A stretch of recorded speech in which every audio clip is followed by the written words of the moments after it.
The ceiling fans? They're very attractive.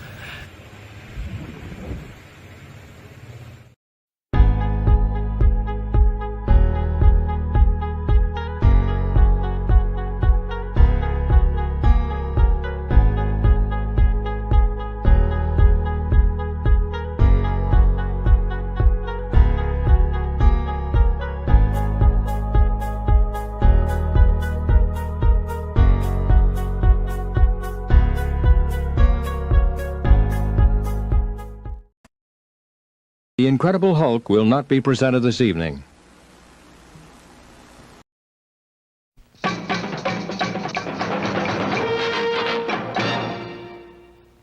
Get ready, so get set, so hang on, so buckle up, so sit tight, so strap yourself in, so brace yourself, so keep your eyes open, so fasten your seatbelt, so stick around, so hang on, so get ready. You just have to be ready. Brace yourself. What you're about to see will open your eyes. The surprises never stop. So you better hang on. So get ready. So fasten your seatbelt. So hold on tight. So hang on. So get ready to get ready. And get ready to get real.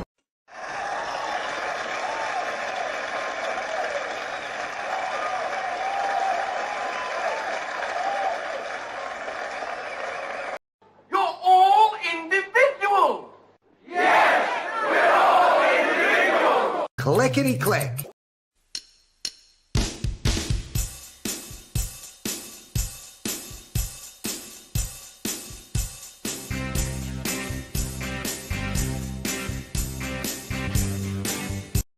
Crank up the music.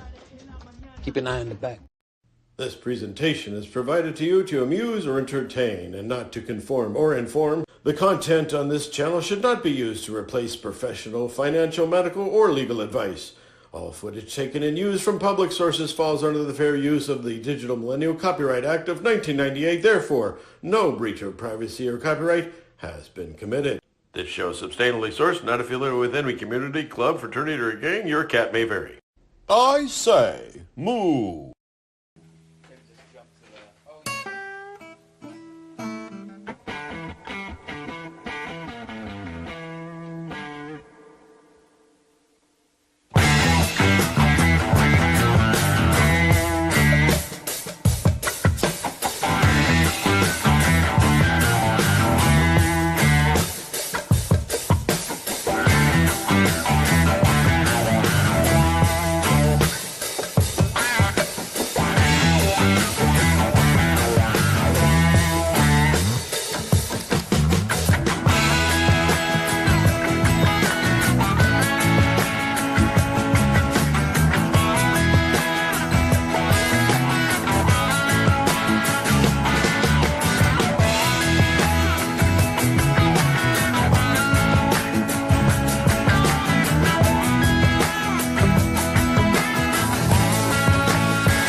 My Mexican friend started taking anti-anxiety medicine.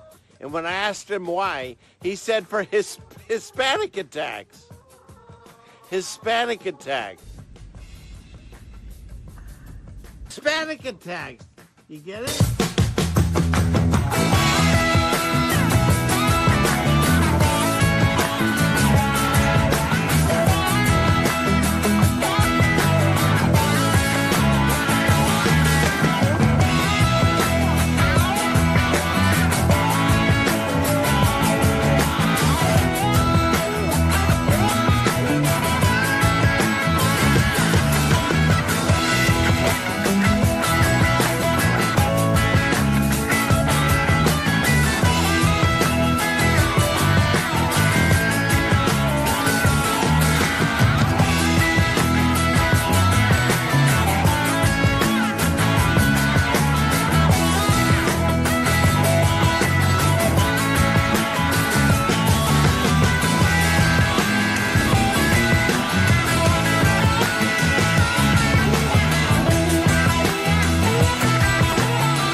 Satellite tracking continues.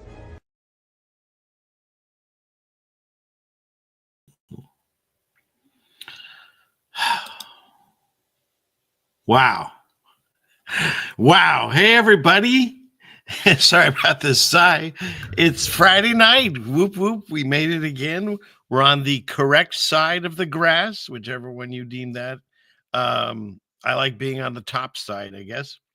So if you are happy about that, pat yourself on the back because we made it again.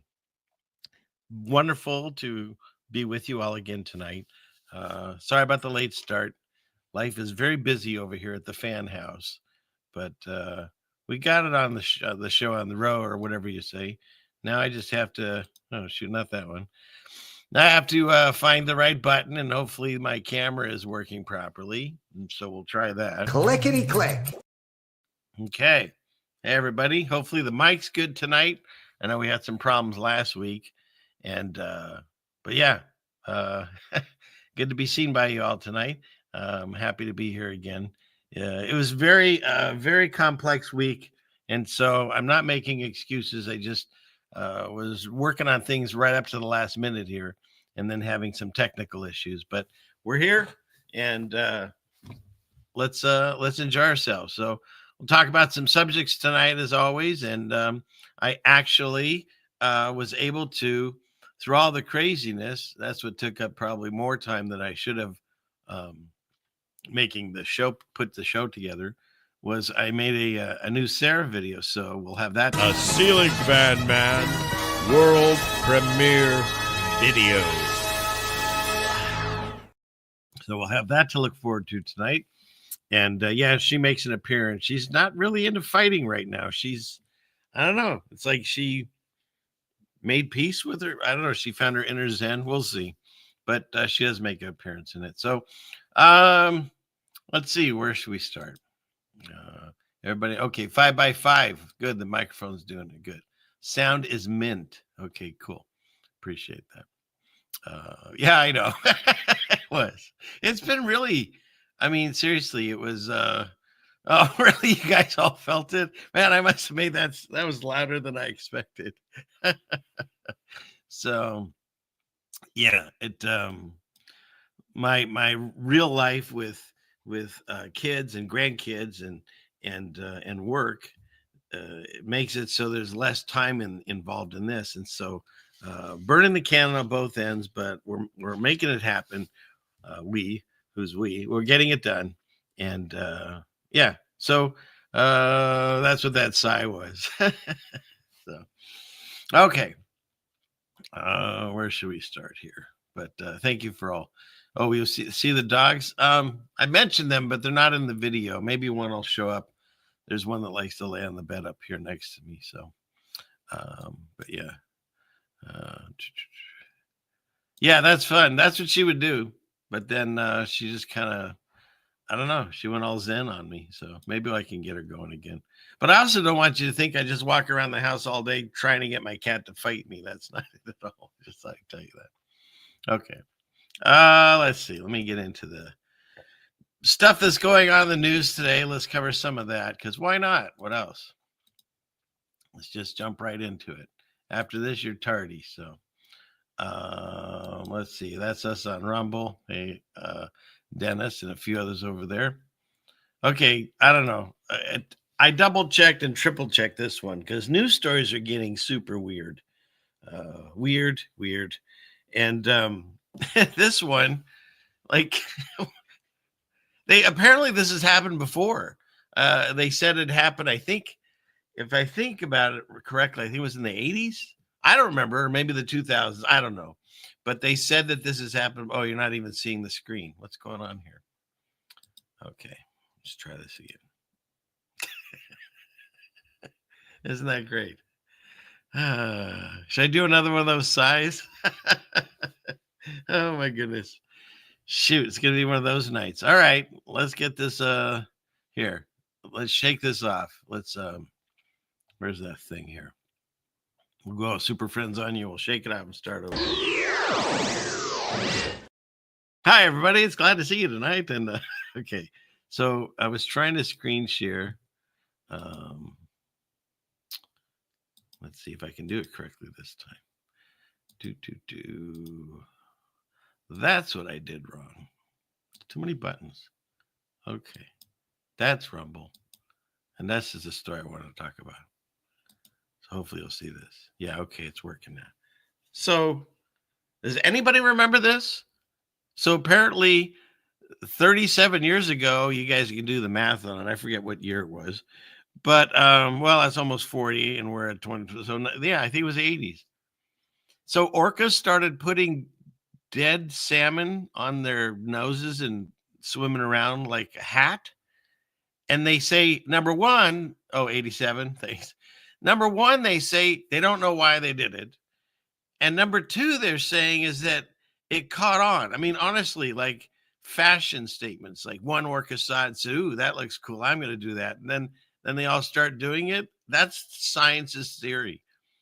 But what a weird story this one is, right? Oh, I got you on this one. Isn't this bizarre?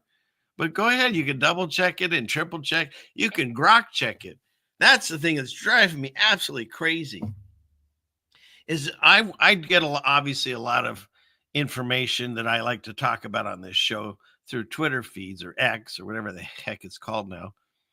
And on it, if you were to look at, maybe we'll look at this one too, but you look at any story, any photo, any video, it's invariably the number one, the first comment after the actual story.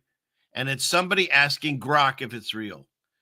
And it's like I said, we've just like steamrolled right into AI control.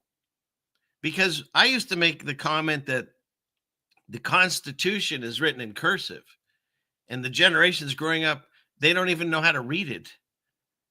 And so, like, I'm one of the last generations, maybe me and maybe a little bit younger than us, but they didn't teach it in school, and my kids were going to school. And most people only use cursive when they're signing their name. And a lot of times they've made their name signature so you can't steal it and or make it quicker, and doesn't even look like the letters. So cursive is going away. But the thing is that's not even the biggest deal. The biggest deal is everyone. Oh, where's my guy? I got a guy for that. Everyone! On these threads, that everyone is always asking Grok if it's real. Let's see if they ask it. Yeah, look, first comment, Grok, what does this mean? That's the first comment on everything. Now, I know it's X and he probably pins that to the top, but they're encouraging everyone to constantly ask Grok on everything. And so eventually people will stop reading things and looking things up and doing their own research. Why? Because someone, just like earlier generations, the white lab coat people, there must be smarter. They got a certificate or some document on the wall that said they read a lot of books and took a lot of classes. So I don't have to look into it because they're smarter than me. And now it's turning into AI. And I saw an ad where it said that the smart televisions, as smart as they are now, they're going to have AI directly in them now. And so you'll never have to get off your couch. You just sit there and talk to your friend, the TV, and what's the weather like? Should I do this? What's going on? You can do whatever you want, just right through the damn television. And so that's what's happening. That this generation growing up already, and older people too. I mean, it's so easy to do. It's like why everyone orders things from Amazon. You can order a thing from Amazon, get it the next day, sometimes same day on some places. And if it's wrong, you can take it and drop it off with no box, no receipt, and you get a refund. And you can, it's sad. Like they set us up over these last 4 years, and they've made a lot of local stores close, and they made us so what do you call it? Just craving this. I need an immediate kind of stage. We have no more patience left. Everyone just wants the things right then and there. They don't want to wait. And so they've created this whole society that if you go to order something, it's going to take 2 days. That's a long time. But as I said on a show just the other day that, how do I move this? We used to order things 6 to 8 weeks. We'd have to wait. Now 2 days is too long. They say that we have an attention span of a goldfish. And I don't even know what that means because I didn't have the patience to read the article. Come on, that was good off the top of my head. All right, or the bottom, top. Got a little hair still there. It's doing all right. Need them. And I think I need to go to a barber. She's downstairs. So yeah, so that's what's happening. We have such a generation growing up that they're just going to trust what comes out of these machines, and they can completely change anything on the internet with just in minutes. And so you could change the endings of books, you can change the meanings of words, you can change whatever you want. And so that's where we're heading. Okay. Yeah, I know. See what I mean? Yeah, I know. It's ridiculous. So do you like my joke? Thank you, Wendy. All right. Where was I? Yeah. So and we all have this love-hate relationship with Amazon. We do. Okay. So let me get back over here and see what we're doing here. There it is. Okay, so we were talking about fish heads, fish heads, roly-poly fish heads, eat them up, yum. No, fish hats are coming back in style this summer for the Orca, so just saying. All right, what's next? Oh, this is a wild story. We've been seeing what's going on with women's basketball. And so there's like a lot of fighting going on. And this is Brittany Griner.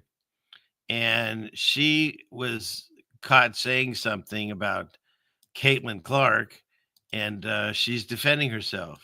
During that viral moment after you fouled out against the Indiana Fever, a lot of people believe what you said was effing white girl or effing white girls. Is it possible that's what you said? No, would never say that. Like, there's no place for that in our league. Wouldn't say that. So even though you can't remember, you know that. Is Jen here? Jen, help me. That was not what you said. I know it wasn't that because I wouldn't use that type of language. Okay. Thank you very much. Thank you. That's all I'm going to say about that. That's an interesting clip. I've actually never heard her talk before, so that was fun. Yeah. Yes, Joy. Of course, this is the Women's Basketball League. What are you saying? What's the matter with you? Okay. All right, moving on. No matter who you vote for, the debt keeps rising and the bombs keep dropping. I think I still might use this as a thumbnail one day because that's the truth. I've said this, that I figured this out about politics, and that I started voting when I could vote for Reagan, and I felt really proud of that. And then you had Reagan, and then you had Bush, and then you had Clinton, and then you had, I don't know, what did you have? Another Bush was in. No, you had Obama, and then you had another Bush. And I don't know. And then you got whoever, you got Trump. It doesn't matter. It doesn't matter which side. It's good cop, bad cop, depending on which side you like. And it just switches out.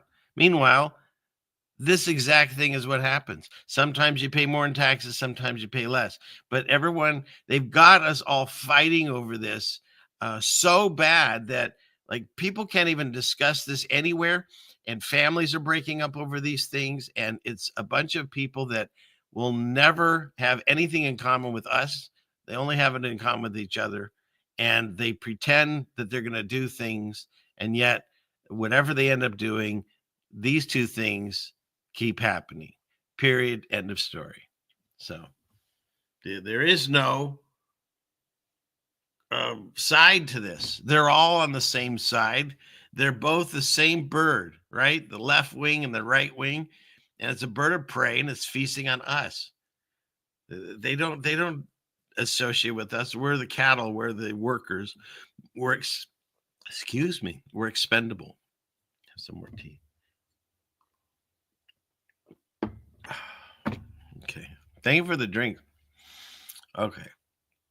So enough of these smiley weirdos. Okay. And for the people that say that there's more than two genders, or they don't know what a woman is, or any of that stuff, I have proof that the male gender is completely separate from the female gender. And it's these two children right here, because only boys would do this. You. Okay. I won't like it. I mean, come on. This has to be boys that grow up to be men, but are just bigger boys. Women would never do this. You. Okay, I'm gonna do one more time you. Okay. I'm gonna do more. You. I'm gonna do you. Okay, I'm gonna do one more. Okay, one more. Oh, there we go.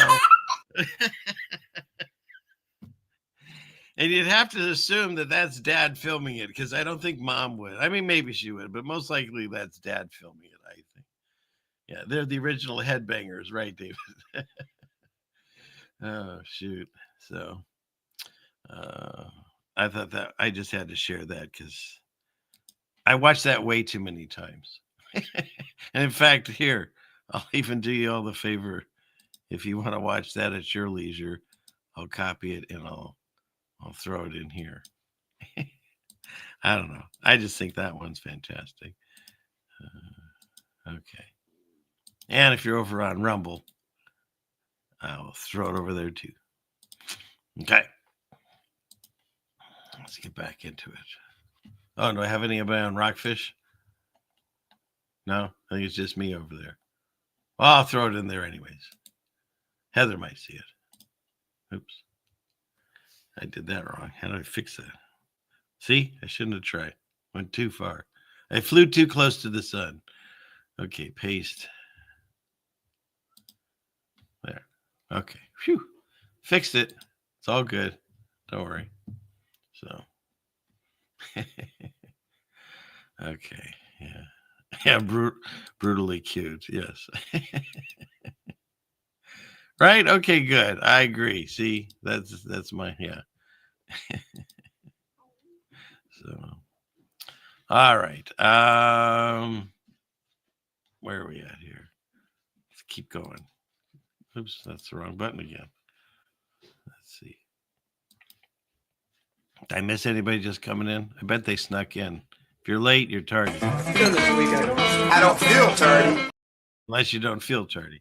Hey, they wanted to see you. You going up there so they can say hi? No, you're not gonna. She's right by the microphone.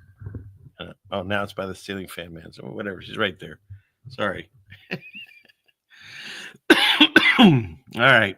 What are we doing here? Let's get back into the screen share. Clickety click. Go here. There. Okay.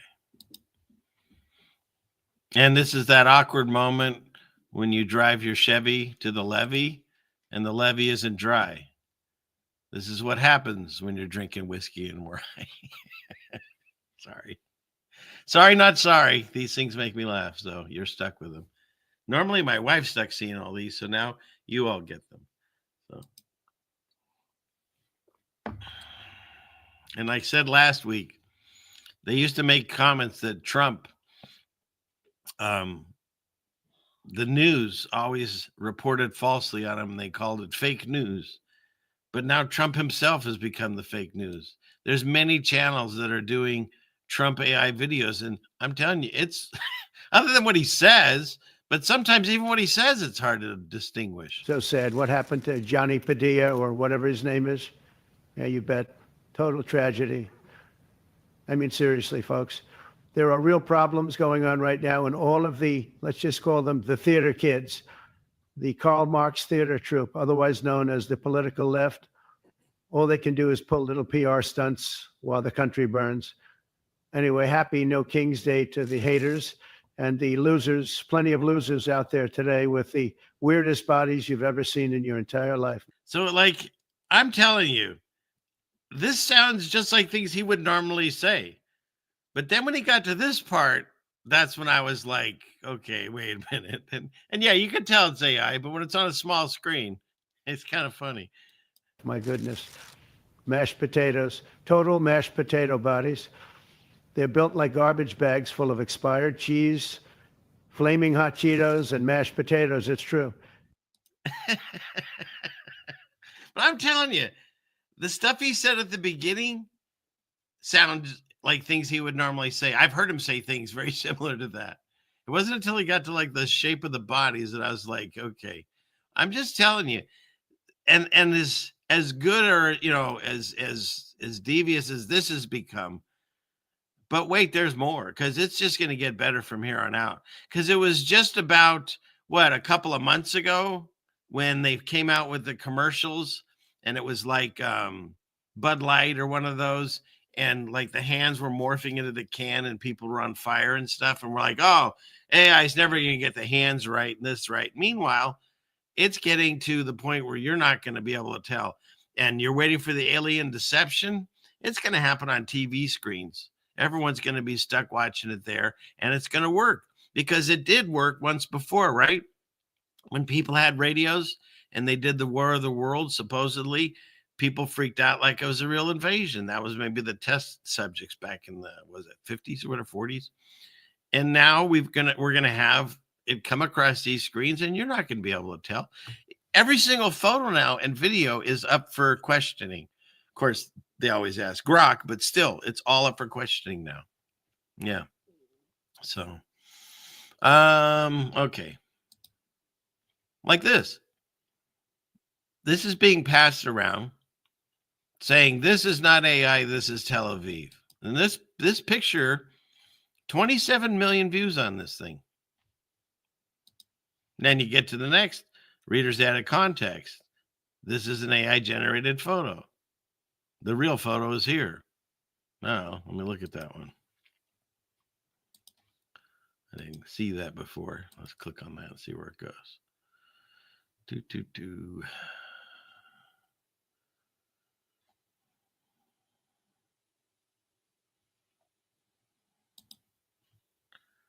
Huh. Okay. I don't even know. I can't even tell you if this is the real photo either. Click on here and here. They're saying this is the real photo. But it doesn't look anything like this. Like the view is different and everything. So I sound like I'm Math Powerland. Photo or painting. Photo or painting. You know what I mean? If I put these side by side, you wouldn't be able to know which one is which. I mean, this one looks more like crazy, but if you remove some of this, it would look, you couldn't tell. Just saying. And in fact, going along with these two crazy photos or paintings or AI, there's this. Now we keep seeing things like this out here, and they say it's SpaceX doing some test or whatever.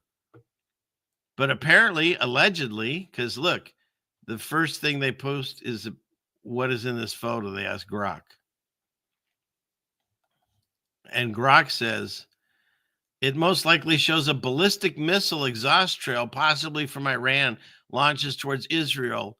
The heart-shaped formation is probably coincidental, caused by the missile's path, the wind, or the viewing angle. There's no evidence to show as an intentional. So you're telling me that that is proof of Iran shooting in a intercontinental, how do you say that? An ICBM, whatever. That sounds like some kind of weird disease. But shooting a missile, that, I mean, what the heck? Did it go in circles and then is it still here? Like, I don't understand this at all. So which is the real photo of the missiles? That one, this one, or that one? And you're going to tell me that you're going to be able to tell the difference when AI gets even better than this? We're not going to know, because you can animate any of these things. I just showed you they animate Trump to say whatever he wants. Yeah, it's nuts. You're not going to know what's going on in the world. We won't. You can't tell the difference anymore. Then how about now this was, did you hear about this tragedy about the Indian aircraft? Not to change the subject. So you hear about the plane that crashed in India? No? What? Oh my God, it's all over the news. It's awful. Like 241 people died. One guy survived. That's horrible.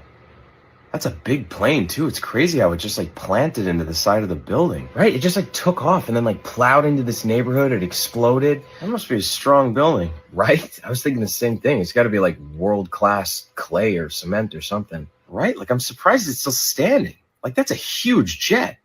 You'd think it would collapse.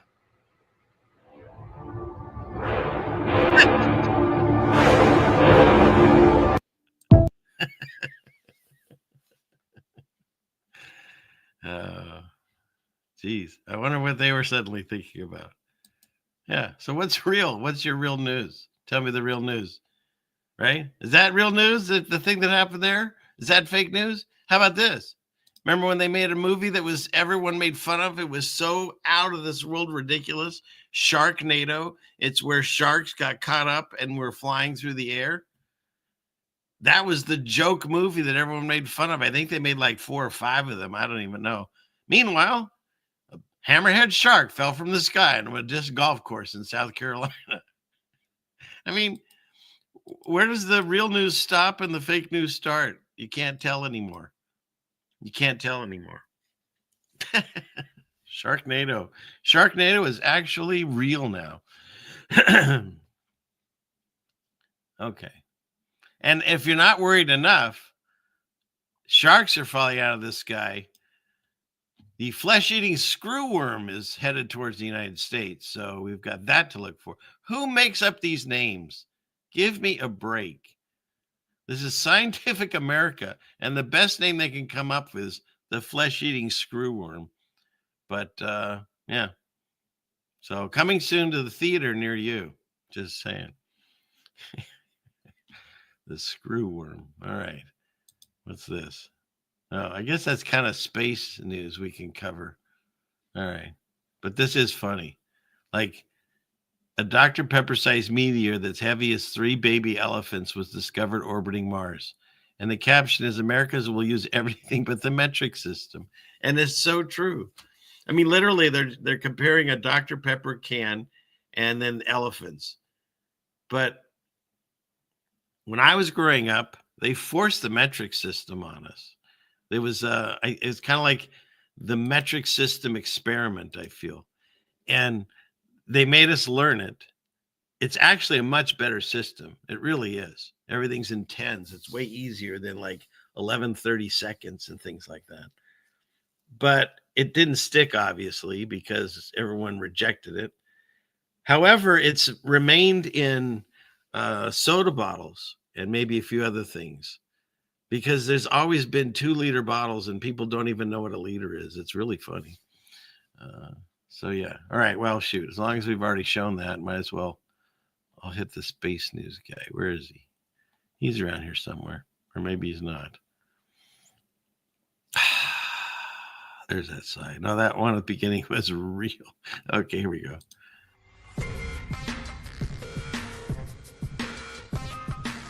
This week in scary space news.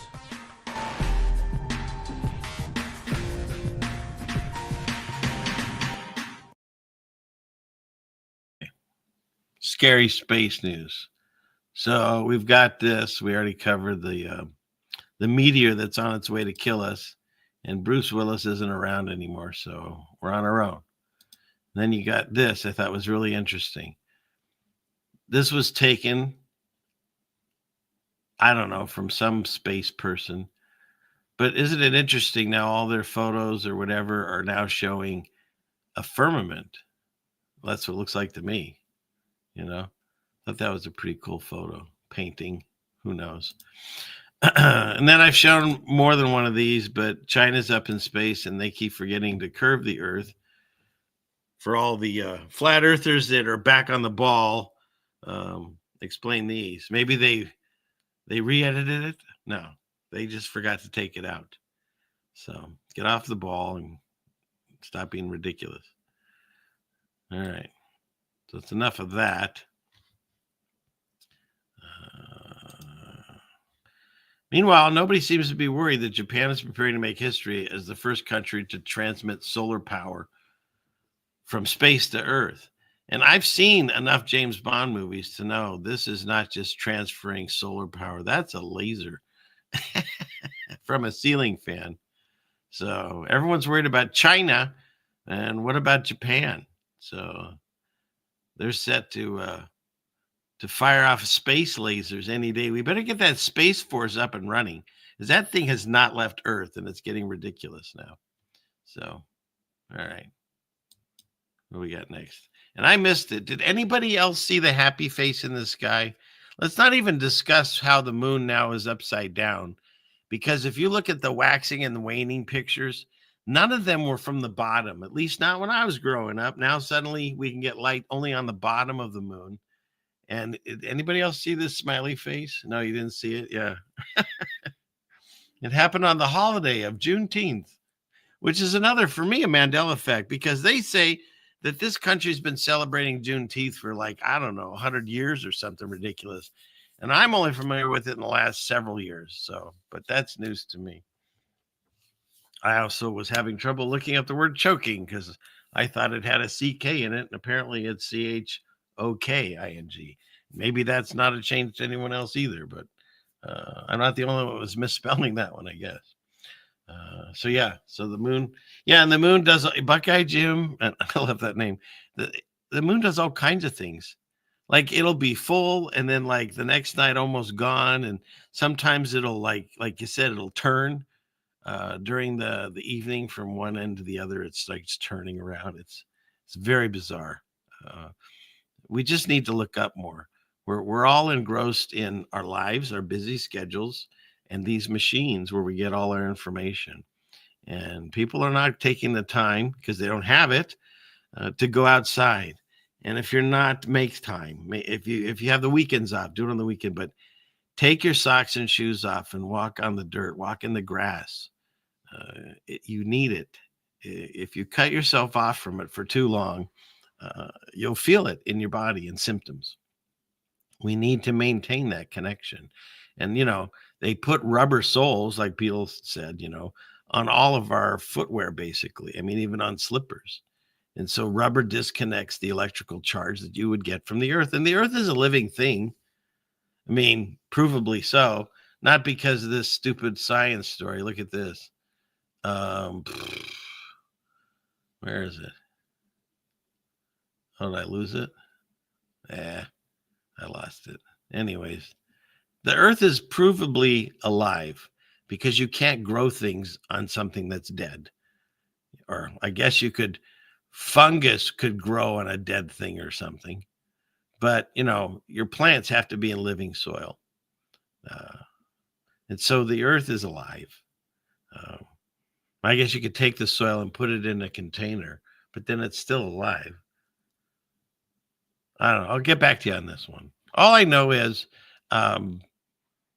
it's important to connect to the earth. It's important to look up in the sky. God said he's going to put signs and wonders in the sky. And is anyone watching? So, and the other side, the science and the NASA people and the SpaceX and all that, all they do is just take credit for everything, but most of the things they either have nothing to do with or they don't even know what's happening and they just guess. I mean, go look actually take the time, if you haven't in your lifetime, to look into the explanation of how we get, what do you call it? What's that thing called? As a, what do you call that? When the moon disappears, what's that called? Oh, shoot. It's been a long week. Come on, Chad, help me out here. When the moon disappears, when the sun goes away, what do they call those things? Eclipse. Thank you, Buckeye Jim. My goodness. Got to rattle that back in there. A lunar eclipse, a lunar eclipse. They don't even give you a real good explanation why it turns red, why you don't see the moon at all until right when it's there. And, it's not, none of it makes sense in the way they're describing. I've seen stars and you can find photos of them, but I've seen it and taken my own pictures of stars that you can see through the moon. And if it's a solid object, then how is that possible? God says that he put two lights in the sky, one for the day, one for the night. They're the same size. And in fact, according to Enoch, one draws power from the other one and gives it back. But regardless, if you want to believe in space and NASA, you have to believe that the moon is closer, but it's still hundreds of thousands of miles away from us, even though we can see Tycho crater, which is like 60 miles across. Like you can see this crater with your naked eye. And it's what, 39,000 miles away? That makes no sense. Oh, wait, because of atmosphere and whatever. Science and math and shut up, and they explain away what you can actually see. Meanwhile, the sun looks exactly the same size. Why? It's 93 million miles away, and it's X amount of size bigger. So that way it lines up perfectly. What a coincidence. That sounds ridiculous to me now. And yet you have to believe that. And instead, I talk about how this doesn't make sense. And to my eyes, I can see they're way closer. I think the moon is only maybe like 33, 66 miles away. That would make sense to me because you can see it so damn well. Sometimes it's so bright it lights up the sky and you can read by it. Doesn't make sense because if you shine a flashlight at any other object, it doesn't bounce the light back perfectly like that. And if it did do that, how come the astronauts, how were they able to see anything at all? It should have been so shiny and bright that they couldn't walk around or see anything. Don't even get me started on the Van Allen belts and how they went through the radiation multiple times and nothing ever happened to them. And yet we still can't figure out how to do it again. How many moon missions did we have? 5, 6? I don't even remember anymore. So no, none of this is making sense. And if you want to believe in NASA and science, you have to believe there's a Tesla flying around in space. You don't get one and not the other. You have to take them both. You have to believe they launched a Tesla and it's flying in space heading to the sun. Go watch my video called Elon. It's worth the watch. Just don't have your dogs in the room. They might start howling. Although I did win a Grammy for that. Yes, a light to mark the day and a light to mark the night. Something like that. I forget. Jesus says it even better than we do, Culticon. So, but yeah. So, there you go. I don't know. I didn't see the smiley face in the sky. But hey, I saw it on TV. That counts, right? Let's see what's going on with SpaceX. The other day when they... Whoa! Whoa! Whoa! Whoa! What? Well, that's not good. I love these announcers that are not even quite sure if this was wrong. That's No!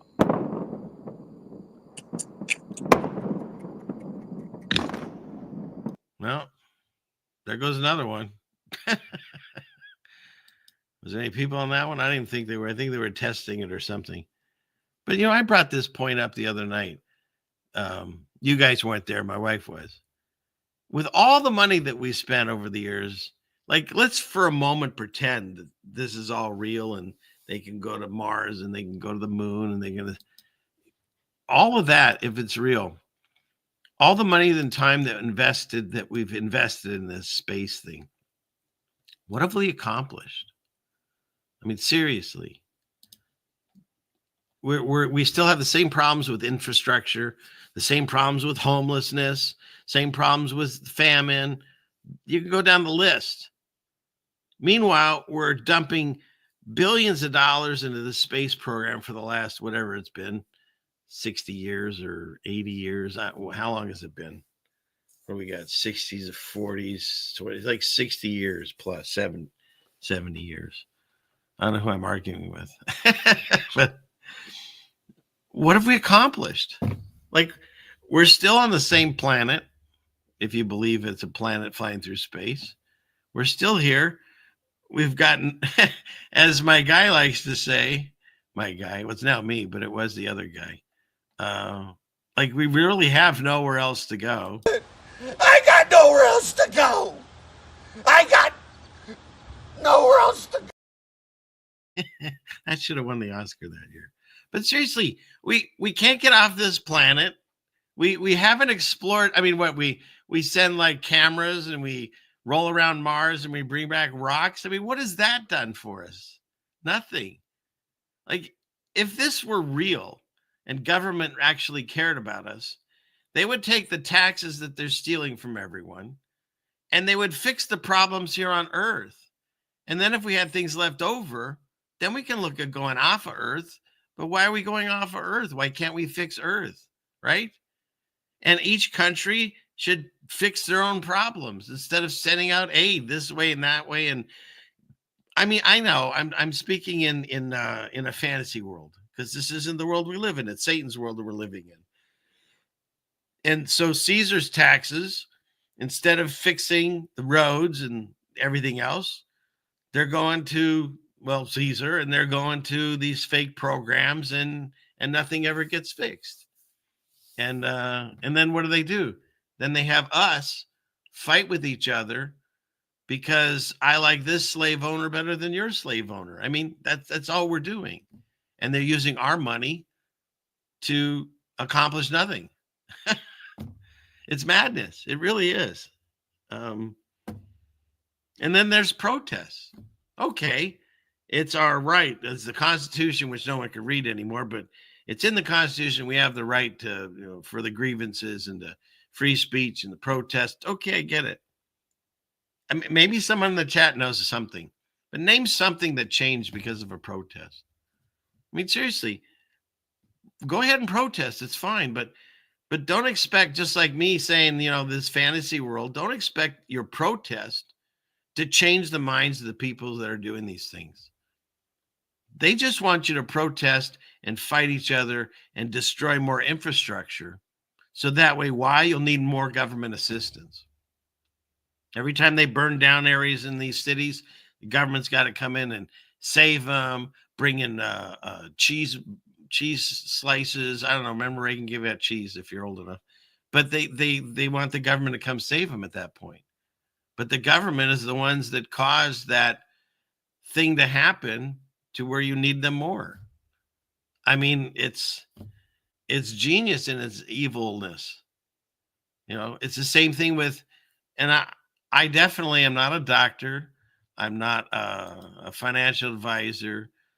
Don't listen to anything I tell you. I'm experimenting on myself.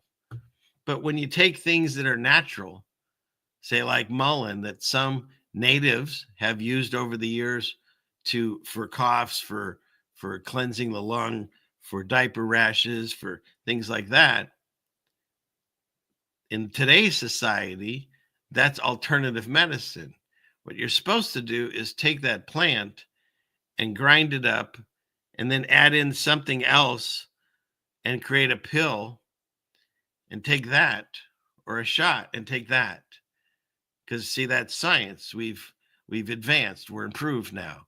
We no longer just reach over and grab a plant and expect it to heal us, even though God said all the plants are there for food and medicine. Just saying. But science says, they're smarter. So there's my disclaimer.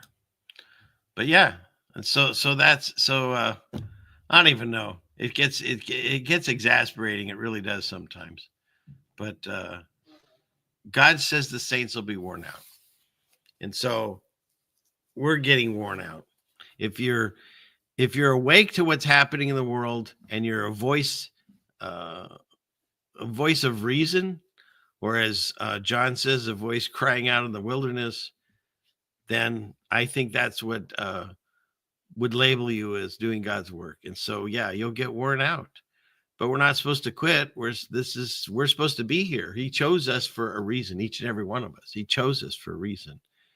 And so when you feel exhausted, that's when you cry out to God. That's when you ask for his help, because that's what he's there for. He's there for you. He wants you to succeed, and we're supposed to figure it out on our own. We have free will. But if something gets us down, if we're hurting, or if we're sad, or if we just can't take it anymore, we're exhausted, if we feel like pushing out a really deep sigh, thinking no one's around except 100 people, that's when you reach out to him. That's what he's there for. So I know we got into God when we were talking about space. Let me finish up space. Scary space news. Meanwhile, they're shooting off bombs out there, fireworks. I hope, because the 4th is coming up. Yeah, that's what it sounds like out there right now. That you're right, hon. I got one dog that she doesn't like the bombs going off, so I don't blame you. All right, here's one we haven't seen. Here's the Milky Way is not only flying at, I mean, you have to believe this. It's not only flying at 600 kilometers a second, but it's also flapping its wings like a butterfly. I'm a butterfly, Stan. Look at this. They just keep changing it because when you're a liar, you can just make up stuff all the time. The problem is sometimes their lies don't connect to each other. You got half the astronauts saying they can't see any stars. You got another half saying they can see all the stars. Then you got some that can see it only at night, and some can see it during the day and at night. They can't make up their mind. So just like, what was it? I think Pluto got a hat and Jupiter got a hat. Now the Milky Way flaps its wings like a butterfly. Looks more like a jellyfish to me, but whatever. I guess butterfly sounded prettier in space. In space, no one can see a jellyfish. I don't know. All right, what do you got here? Oh, look. Actual photos of sand grains on Mars. Prove me wrong. Looks like a breakfast cereal. But that's it. That's all the evidence they need to present. And that probably costs $20 billion to get that photo, allegedly, supposedly. Yeah. A ghost particle flew through the Earth, and it might have come from dark matter. They just make up stuff right in your face. Yeah, Cocoa Puffs. That's good. They can't prove any of this. They can't even prove dark matter. And yet now they have a news article saying it's a ghost particle flew through the Earth that came from dark matter. What does it matter? Right? Yeah, trust me, bro, it's Mars. Watch out for people that say, bro, trust me, bro. They can see their breath in Antarctica when they breathe through a pen. What's this? Astronomers capture the most intricate picture of a galaxy in 1,000 colors ever seen. Here we go. And I think, it's definitely still up. Go watch my interview with Matt Powerland. He was like the first guy that looked into fake space and flat Earth or whatever you want to say. And he had this whole thing, photo or painting, because he's a painter too. And you couldn't tell. That's the first thing I ever saw that started making me question space, was these photo or painting things. And then, of course, all you have to do is start watching NASA, and you'll see enough fails, green screen fails, that you know that they're faking it, But yeah, there you go. There's proof of, what was this thing again? The Sculptor Galaxy. Yeah. So there you go. Proof. So, okay, what's next? And there's a lot of people that think they know the Earth and what it's doing now because they're staring at the sun. But when you get these articles, when you read, okay, solar flare happened, and now a strong blackout says, all this information comes from NASA. So you're going to not believe NASA for some things, but you're going to believe it for others. Come on. Are you even truthing? Anyways, that's my thoughts on that. Okay. Are you singing, or you really did walk with a ghost? Don't do that. Don't mess with ghosts. No bueno. We used to have at my, I didn't even know he was a thing, but at an old house, not old house, right, one of the houses I grew up in, we think it was attached to this clock my father had purchased from an old watchman, which is funny because it wasn't a watch, it was a clock. But in any case, it's 100-year-old grandfather clock, whatever you want to call those. And it was really cool. And we don't know, maybe it was attached to that or not, because we checked with the family before us and they hadn't seen this thing. But there was a dude that he would walk the hallway, and he was in an outfit like he's from the 1800s or something, And the thing that was most notable on him is he had a huge top hat. And this was before I had learned anything about ghosts, demons, whatever. And apparently a lot of people have seen this same looking, whatever, ghost, demon, whatever you want to call it. And what I found interesting is like, you couldn't just look at him and see him. You had the peripheral vision. Like you can do that right now. And if you're wherever you're watching me, take your hand and go like this by your face, and you can see your hand. I mean, you can see colors, you can see everything peripheral, but then when you look, he wouldn't be there. And so there was this one area that he'd walk this hallway, and you look over there and you think, wow, I thought I saw something, but I guess I was just, what do they call it? Seeing things. And then we had a little dog at the time, and the dog every once in a while would look that way. But, dogs look at anything, squirrel, But we were having a family get together, and my aunt had not been at the house in a long time. And she was standing there, and she looked over really weird all of a sudden. She goes, "That's funny. I thought I saw someone walking in that hall." And that's when we all freaked out, and we all shared our stories. Everybody in that household had seen this man walking in the hallway, but had not said anything because, you're afraid the other person's going to think you saw something and you're crazy. So, yeah, I don't know exactly what they are, but yes, I guess they are real. Oops, wrong one. This one. Yeah, they're real. I don't know what exactly we're seeing. And I know God says that we can't talk to, there's stories where the dead person wants to talk to his family and stuff, and it's not allowed. And so whatever these apparitions are that we're seeing, or when people say that a medium talked to their loved one and said this or something, or you see it in a dream, you just be careful with that information, because you really don't know where it's coming from. And this all sounds silliness, but it's true. This is a spiritual battle, and there are tricksters out there. That's why they're presented in movie and TV and stuff. And so you really don't know who you're talking to or with. So, God says be sober, and that's all I'm saying. I think some people have had interaction. I have not, group, but we've just seen them. And every time I bring this up, there'll be stories in the chat or later on and stuff. Not everyone, but most everyone, where's the guy, has seen something related to this. Not everyone, but most everyone.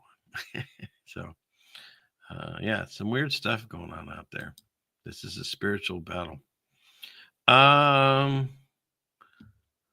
Let's see. What is Tyler saying? I've seen those old 1800s people in my dreams, some yellow. Oh, yikes. Yeah, I don't know, but it's evil. But, and speaking of Tyler Durden, this is a nice transition, or is it, to remind everybody that my wife sells the most amazing soap. See what I did there? The guy that made soap in the movie. So it is a way that you can help support the channel and get some really wonderful soaps. She had taken a break for a little bit, but she's got it up and running. And if you want some, there's some wonderful things. And she took all the pictures too and wrote all the things. So I'm very proud of this soap store that she's got going there. Okay, let's stop that. And I will, because it's what I do. I will copy this and I'll throw it in here in case everybody. Oh, you already posted it, Trish. Okay. Thanks, Trish. Thank you. Trisha said she already posted it, so it's in there somewhere. So, well, I'm going to post it again. So there, because I'm supposed to be in head of advertising and shipping. So, all right. So put it over there on Rumble too. Okay. Let's see. Where are we at?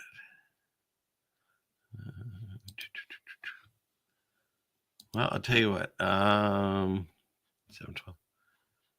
Why don't I fire up, if I can find it, the video that I made. Sarah. And what we made, farm living, I guess, is farm living. Clickety click here, and that one. Okay. All right. So let's see what I did during the week here.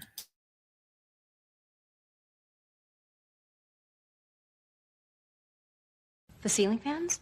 They're very attractive.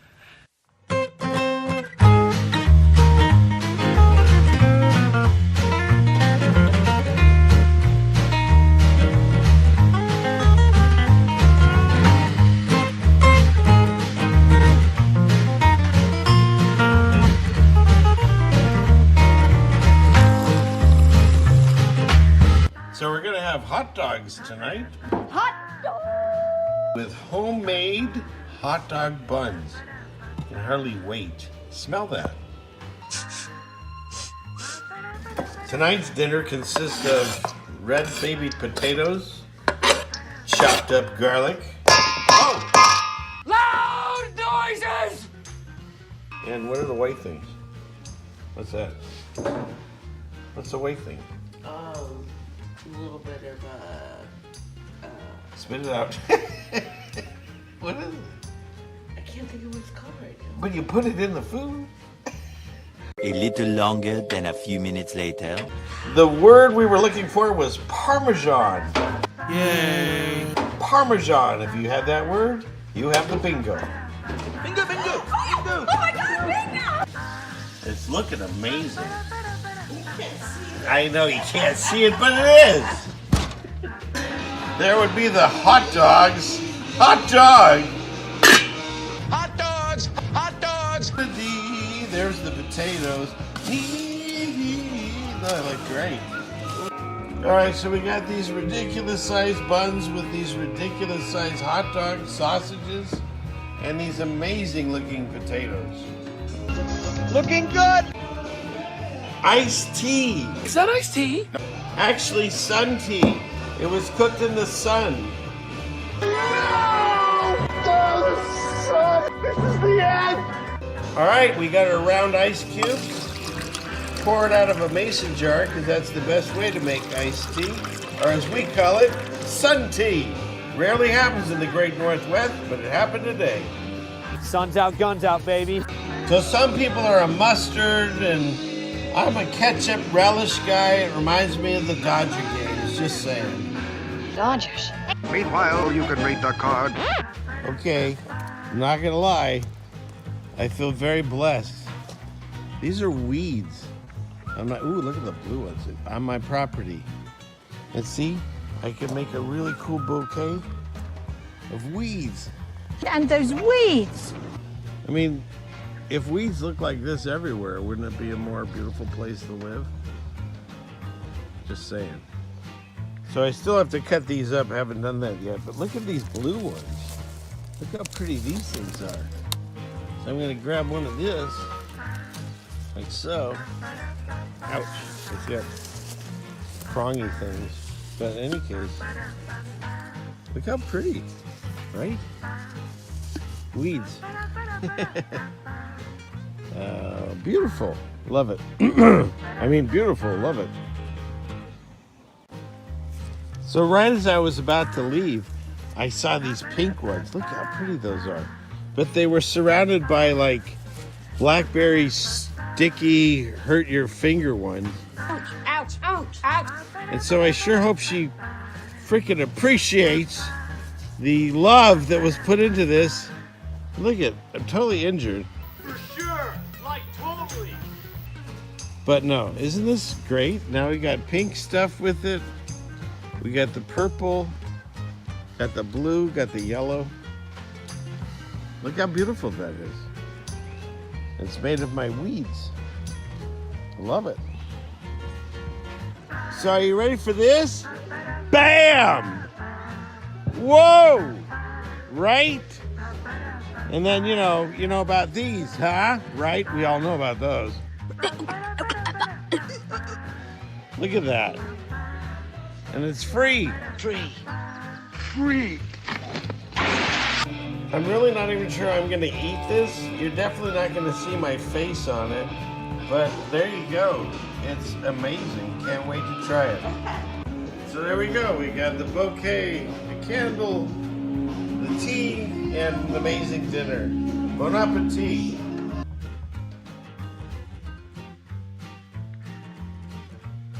Okay, so these ridiculously large Costco hot dogs that are probably GMO'd, created in a lab on Mars, probably horrible for us. They were delicious, but we shared one, so the dogs get this one and they're really happy.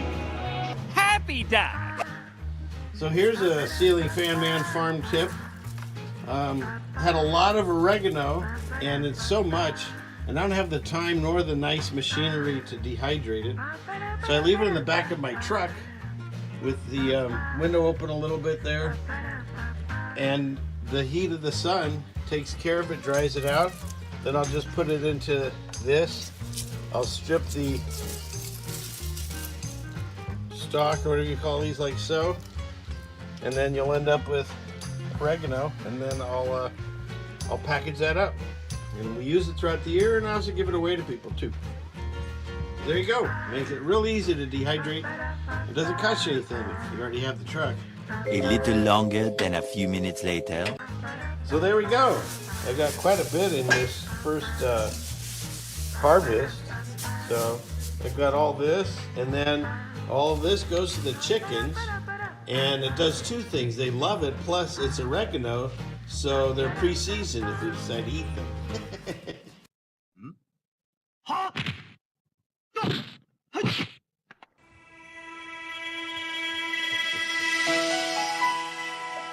It's time for Ceiling Fan Man and Sarah, and kisses and tacos. Here, remember? We had tacos. The Black Panther never knows where she's going to strike next. I'm a Black Panther now. Play the inside. I'll never understand this, but when there's a new box in the house, the Black Panther has to check it out. What's in the box? What's in the box? Satellite tracking continues.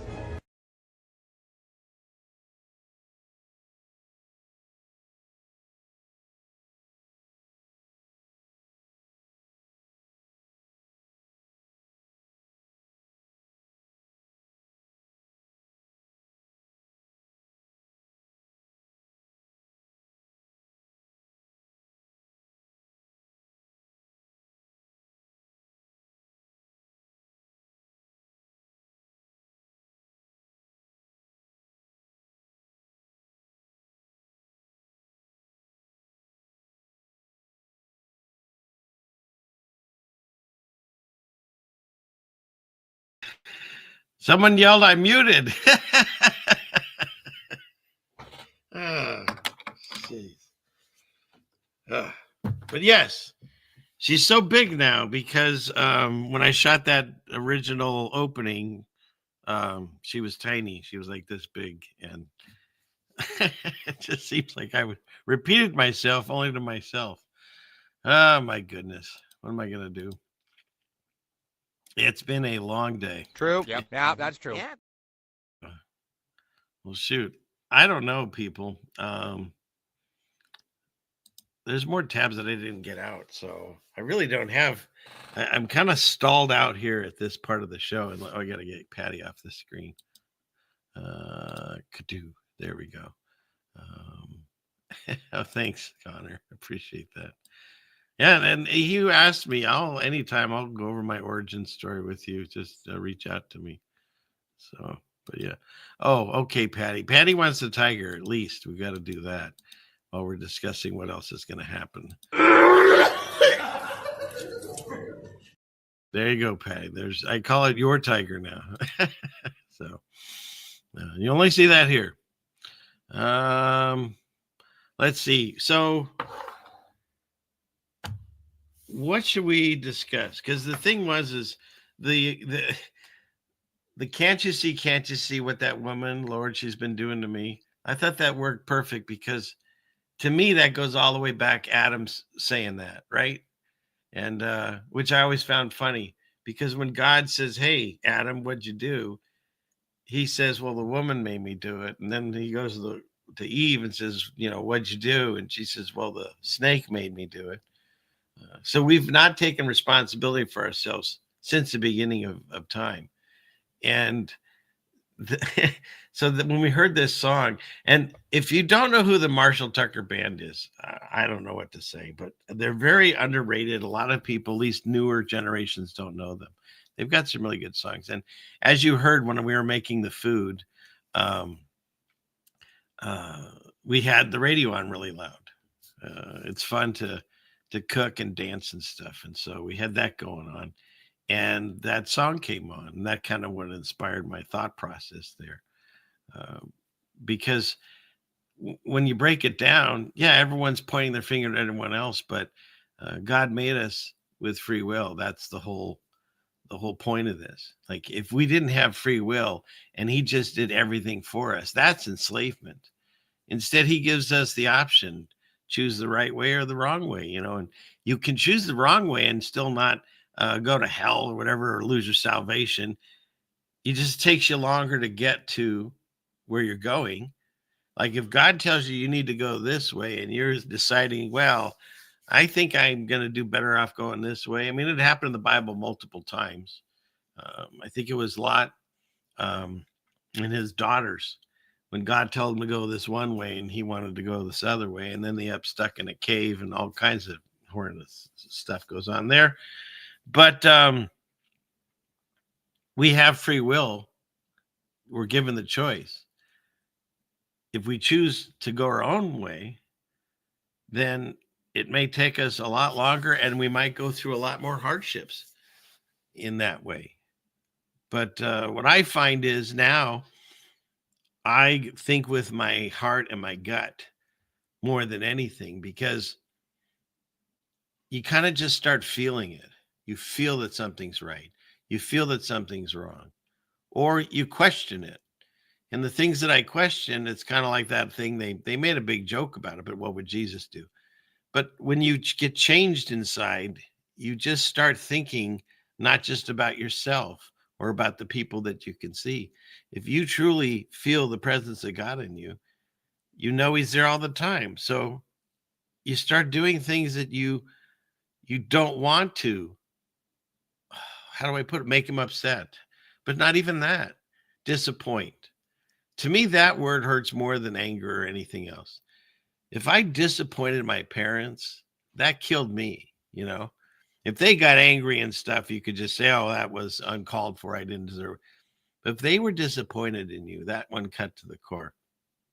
And that's kind of the way I feel now. It's like I do my best to not disappoint, not just God, myself, my wife, my children, because it's in us to want to not just succeed for ourselves, but for the betterment of those around us. I mean, when they asked Jesus, what's the actual meaning of the Bible? Can you break it down? It's love God, love yourself because you're made in his image, and love your neighbor of yourself. As you do that, then you are doing the teachings. You don't have to read the book, but I highly encourage it. It's very helpful. But that's the teachings. And so it's that feeling of fulfillment, success, that you want to do something right and you want to finish it right, because you'll feel not just successful to yourself and those around you, but you'll know that you've done your purpose for God, right? Because I'm supposed to take care of not just myself, my family and friends, and of course, my wife and children, but I'm supposed to just be here spreading his love and his message and encouraging people to look into them themselves. I know that there are people that get turned off when I talk about these things, but all I've ever asked of anyone is to hear me out and look into it yourself, but come at it from an unbiased view. Because if you go into it with a preconception of, oh, this isn't going to work, or I'm not worthy of this, or this is all BS, whatever. If you go into it with that attitude that he reads your heart before anything, so you actually have to just cleanse yourself of all that the old self, as God says, and just come at it like an infant. Turn the light off, shut the door, no one's around, don't have a phone, and just take that time to just sit there in silence and start your conversation. Ask him what you want to see in him. I can see the numbers already gone down, but that's all I'm asking. Try it on your own. That's it. That's as far as my religious push goes, because it's not about religion. I am not a part of any particular religion. We go to a local church here because we enjoy hearing scripture and having some camaraderie with people, but that's it. I don't talk to them about the things I talk to you all on this channel. They're not ready to hear it. That or the Mandela effect. They don't want to hear that. They don't want to see this. Here, look. I think I have it. I have this, for those you might be new, I don't know, but I have this old Bible that was presented to me from the 1800s. And it has the scripture in it both ways. And what do I mean by both ways? Well, so for instance, this, as everyone remembers, and it's still quoted to this day, that the dove would fly back with an olive branch, meaning that there's dry land. And to this day, people still say when they want to make peace, they say, let's share the olive branch, give the other person the olive branch. But if you read the KJV, King James Bible right now, you can open up any copy you have because it's in the copy that this picture came from. And it now says a leaf. It does not say branch. It's never said branch. And if you remembered it saying branch, you're misremembering. That's how the Mandela effect supposedly works. But it now says branch. There are, where is it? That's the book. And it's really, wow, it's such a beautiful book. I've got it over here. It's just really hard if I lift it up. I don't want to mess it up too much. But all the pictures you see, I've taken myself. But the wild thing about this is the guy's first name is actually Richard, which is mine. And when I opened the Bible and we're flipping through it, there was a page that it was a what do you call it? An announcement, because the gentleman who owned this Bible, his wife had died, and they were having a service for her, and they were meeting the trains and the ships with carriages.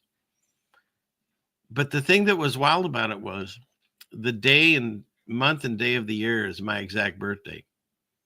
So it was pretty wild. This book was meant to be put in my hands.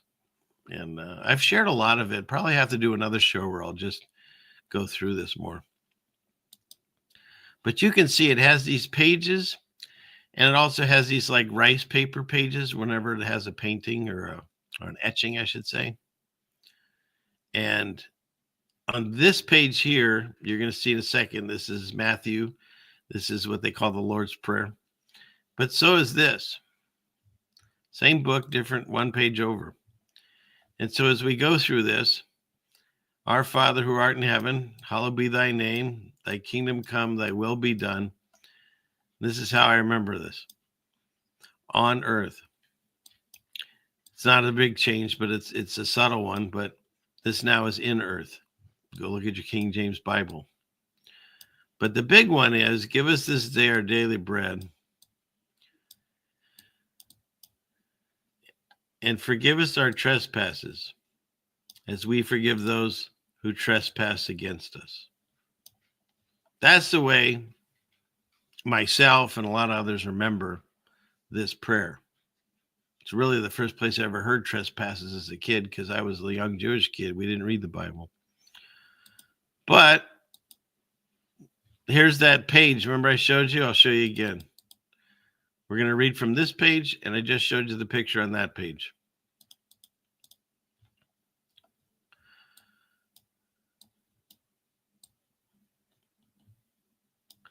Our Father, which art in heaven, hallowed be thy name. Thy kingdom come, thy will be done in earth. See that? It's subtle, but it's a change. We live on the earth. We don't live in it.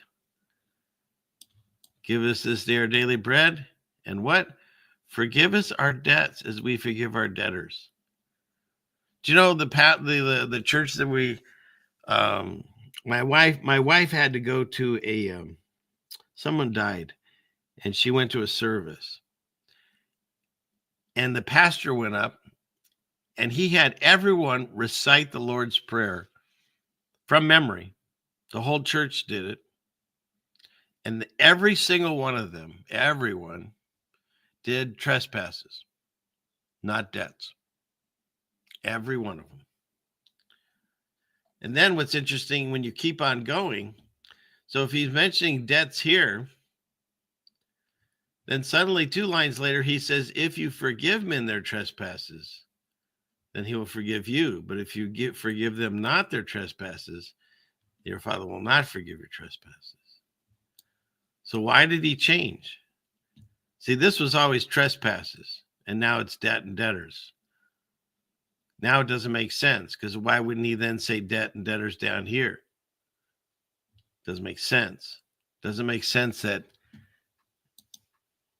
where is it? Now you're getting it.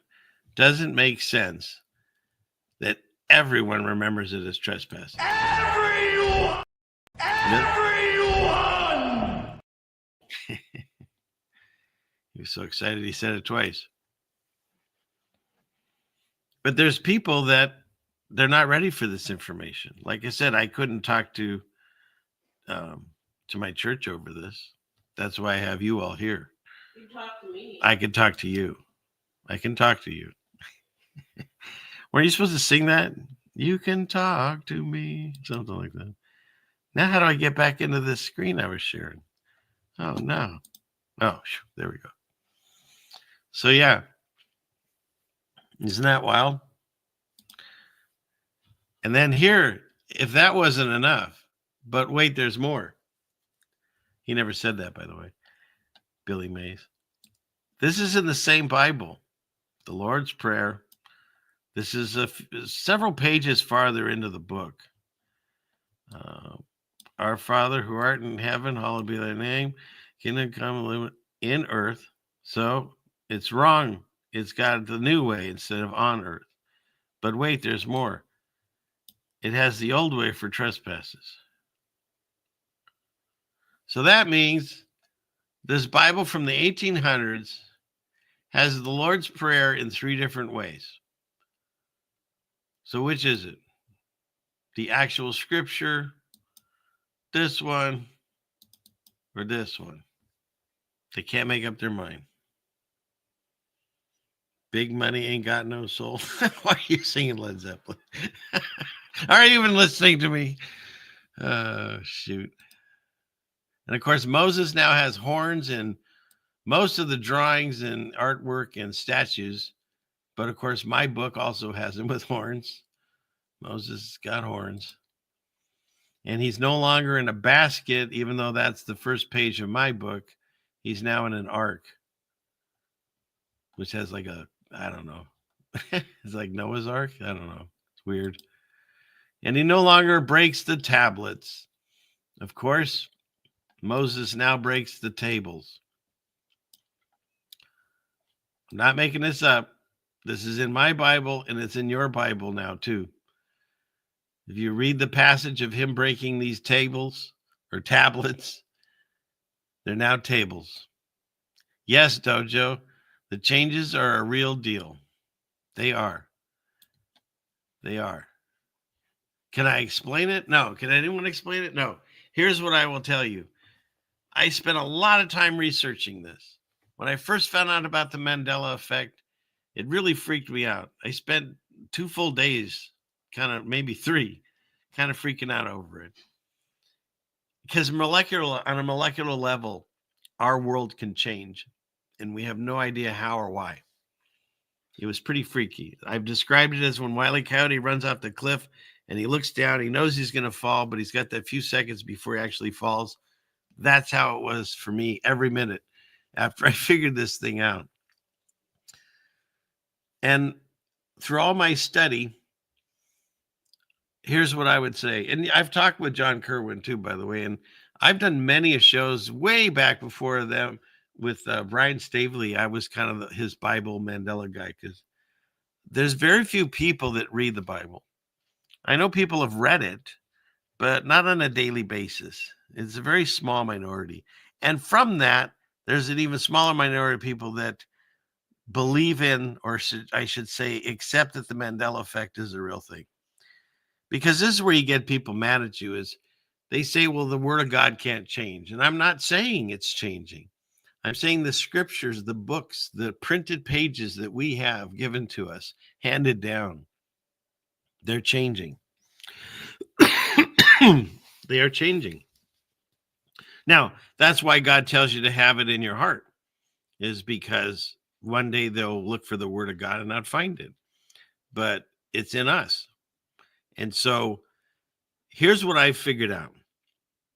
After all my study of the Mandela effect, first of all, it's more than about Curious George losing his tail or things like that, Fruit Loops and all that. It's not about that. Those are all symptoms of the same thing. God is trying to wake us up. And so he's allowing things to happen on a supernatural level. The only way that you can change these scriptures is for God to allow it, because he's still in charge. He hasn't checked out like they told you on Supernatural. He's still in charge. And so he allows these things to happen. Well, why would God allow this to happen or that to happen? Well, he allows these things to happen to wake us up, because we're so asleep that we will just ride a bus into the highway to hell. That's how people are living. There's no recourse. They've taken the personality out of everyone, where people like to be at home. People like to be behind these screens. There's the interaction, the public interaction has gone way down. And so he's getting us isolated and dependent on the government, the machines, whatever. And so God allows things to happen, because I've said on this channel, they always say there's no atheists in foxholes. I say there's no atheists. I think it's a choice, because we all live in the same living space. So if we live on earth with the firmament and God is here, even if you're an atheist, you have the same situation as I do. So you're a child in denial. That's all it is. And you probably don't even like me saying that, and I'll probably lose another dozen people just saying that. But you have to believe that there is some divine design behind the human body. It's an amazing feature. Just the eyeballs alone, science can't explain things. And so God allows these things to happen, because when people are in trouble, that's when they cry out to God.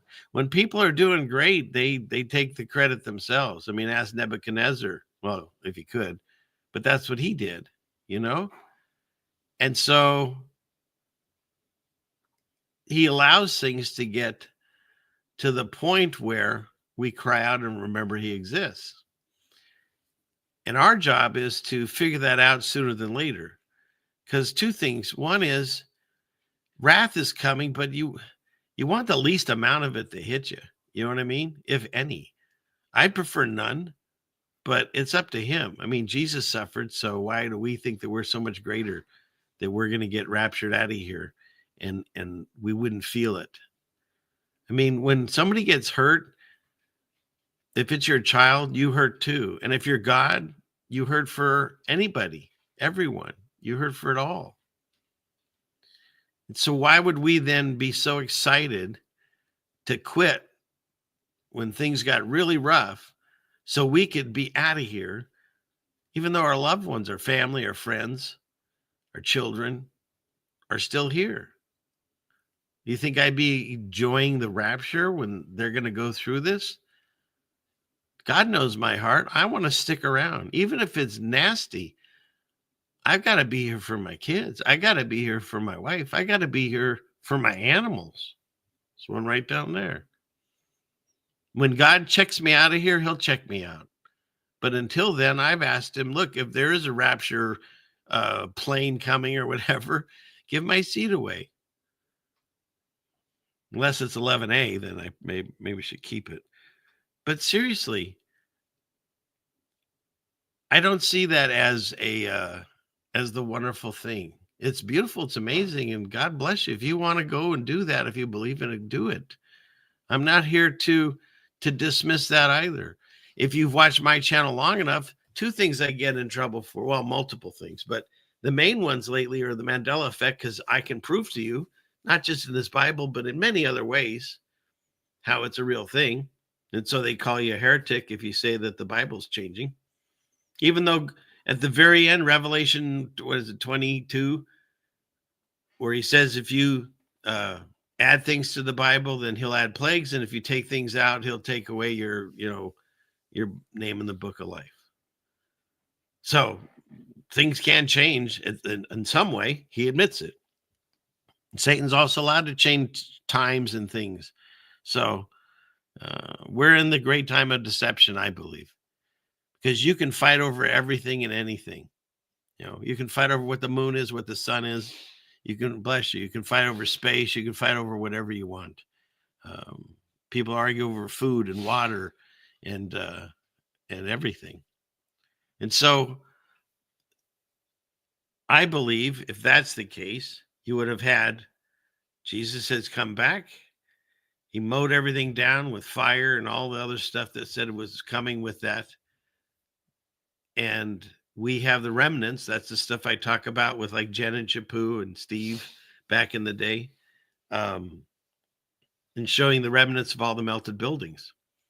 The people that want to look at it and call it erosion or just say it's the, I don't know what they say, the event, they don't ever explain what caused it, how hot it would get. I mean, how it's possible.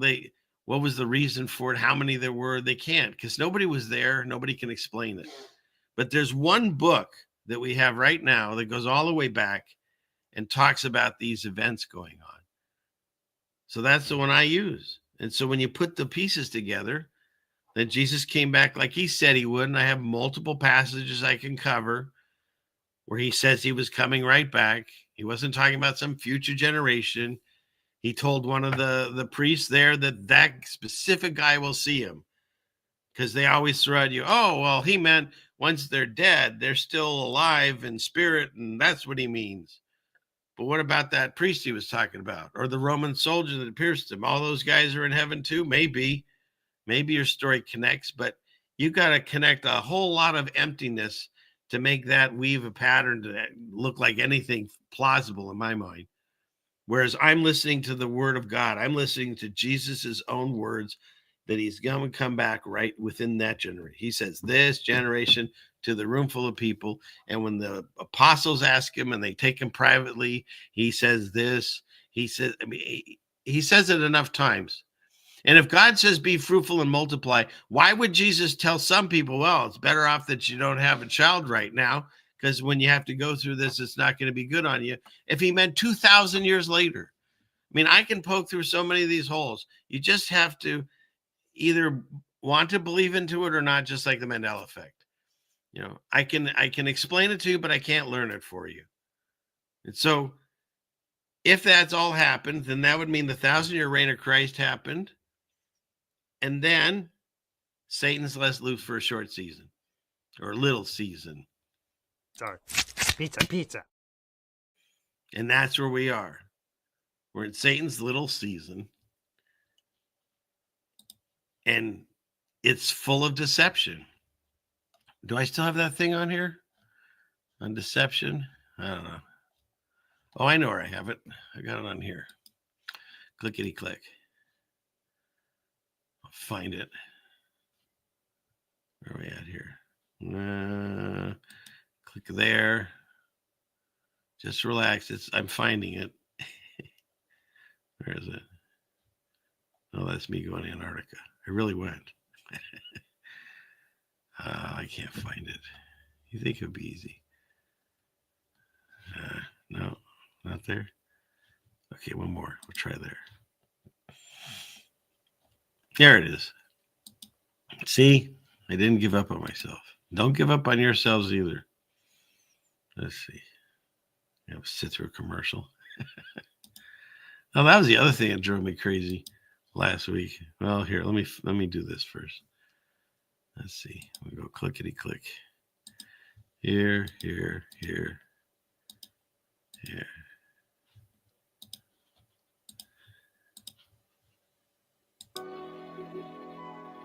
Huh. It says Satan will deceive us in those days. I wonder if we'll be able to tell when we're in those deception days.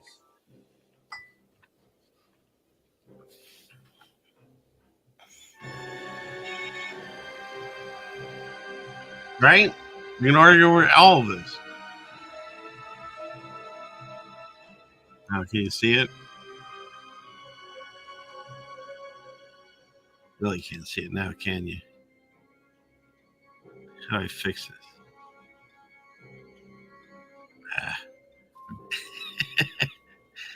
Let's see. I want to go to here. No, I don't want to go there. Oh, gosh. Well, that's because I have the other one here. Yeah. I know he screwed it up. Totally screwed it up. It happens. I'll try this again. Click here. Here. I'm learning. Let's see how this works. Did that work? I think so. Huh. It says Satan will deceive us in those days. I wonder if we'll be able to tell when we're in those deception days.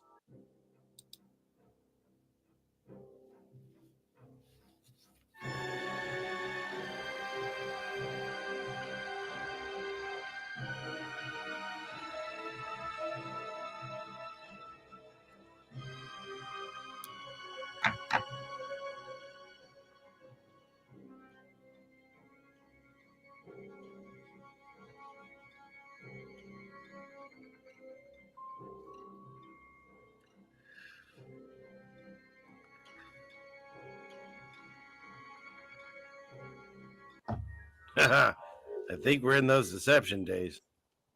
Satellite tracking continues. There. So there. Where am I? There I am. So there. Yeah. So to me, there's no argument. I don't believe in debate shows anyways, because people go in there with their mindset. So it's just a bunch of yelling and angry chats and stuff. But all I do is I present the information that I have. And excuse me? I don't debate you. You're right, honey. Yes, honey. You are right. Where's my guy? Here. I can't find him. Here he is. That's very true. So, but yeah, it's when you put all of it together, the evidence, Jesus saying he was going to come back, the melted buildings, the deception where we can literally argue over anything, and the infighting, even amongst like religion and so forth. When you realize that you don't need a religion to have a relationship with God. And they're like, well, but you talk about Jesus, that's the Christian religion. Well, Jesus didn't go around telling people, now you're a Christian. In the Bible, it said some people started calling them that. And it's the same way it is now, right? If you start talking that Jesus already came back, you're no longer a Christian, you're a preterist. If you start talking about the Mandela effect as changed in the Bible, you're a heretic. If you think that satellites are really just pictures of ceiling fans, well, then you're a genius. But no, that's what it is. They want us to fight over everything, and they want people to think that the things I'm talking about, it's a religious dogma to enslave you, put together by the King James and the Jamesmans, or I don't know. I've heard all the stories. But here's the thing: once God opens your eyes, you make that choice as to how much faith you want to give that situation. Because I'm starting to learn more and more. Moses complained about the Hebrews. God himself actually complained, and he set an angel amongst walking them because he couldn't take it anymore. And Jesus also complained to God about the people. He would say to their faces, "Ye of little faith." He asked God how long he has to suffer this, because no matter what they saw or what they heard, they lost their way. They lost their faith. They stopped believing. And I mean, it happens like when you got an apostle walking on the water and he looks down and he starts to fall. It's that. And then there's other people in the Bible, like Daniel gets down there and the lion doesn't eat him. Joseph goes to jail, but he doesn't lose his faith or his good cheer. And he ends up running the whole thing. He was right underneath Pharaoh of Egypt. So it's like there's different stories in the Bible to show you different levels of faith. And I'm finding in my own life, because once you open your eyes to God and you start giving that faith back and accepting the story and understanding who God is and having faith, then he starts showing you more things. Even though he says you're not going to see anything, I think he says that in the Bible with kind of a wink and a smile, because he's shown my wife and I stuff. And it's not all the time, but when something does happen, it really sets you back on your heels.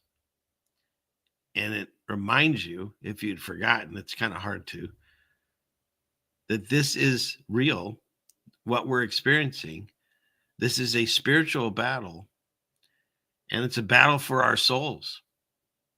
And if, that conversation scares you or makes you laugh because you think it's like a song or a movie, that's the whole point of the deception, is to make you not think what I'm talking about right now is real. It's mumbo jumbo, it's voodoo science, whatever. It's a real thing. That's what all this is about. You can keep going high up on the evil chain, and you can name off your favorite politician or computer guy or whatever you want to put at the top of that. And then you can throw in like all the German families and whatever you want. You can go as high as you want on that chain. And eventually it leads to one man, Satan. That's it. That's where the evil comes from. Oh, but what about God? Why would he allow that to happen? Because it's free will. If there's evil in the world, why can't you believe there's good? People can accept God, the devil, but they don't accept God. That's why I'm changing it. Quote Ceiling Fan Man. The Phil Harvey or whoever said it, that Satan's trick is to make you think that he doesn't exist. But that's not correct, I feel Satan's greatest trick is to make you believe God doesn't exist, but still believe in him. You get TV shows like Lucifer and all this stuff. Everyone believes in evil. You see, look at this stuff going on in the world right now. How could a loving God let that happen? He's not doing it. This is Satan's world that we're stuck in. It's the age of deception. We're supposed to find our way out of here. We're supposed to brush off this mortal coil and go to, forever. So it's like there's I can't think of the gentleman's name, but he was one of the first online pastors I would listen to. His name Cho. He has a church in I think in California. Anyways, he would show this thing with this rope, And at the end of the rope, he had like masking tape in red. And he'd say, this is your entire life from birth to death right here. And then the rope, it went on and coiled up and then went off stage and stuff. And he goes, and that's eternity. And we're so worried about this little piece right here that we're not thinking about that. It's just a story. It's just fairy tales, religious nonsense. God put this in my heart to turn this camera on, not just to make little fun videos and have a good time and tell funny stories, hopefully, but is to talk about this, because this is what is the most important thing. More than the wars going on, rumors of wars, more than any of that stuff, climate changes and NASA and all that. This is a battle for your soul, whether you want to believe it or not. And if you have any possibility, you take anything I said tonight, go look into this on your own, please. And yeah. And you'll find out it's not a religion. It just so happens, I'll play this guy one more time. He's if I can find him, clickety click. See, we'll go here. This will tell you everything you need to know in a tiny little clip, if I can find it. It's not there.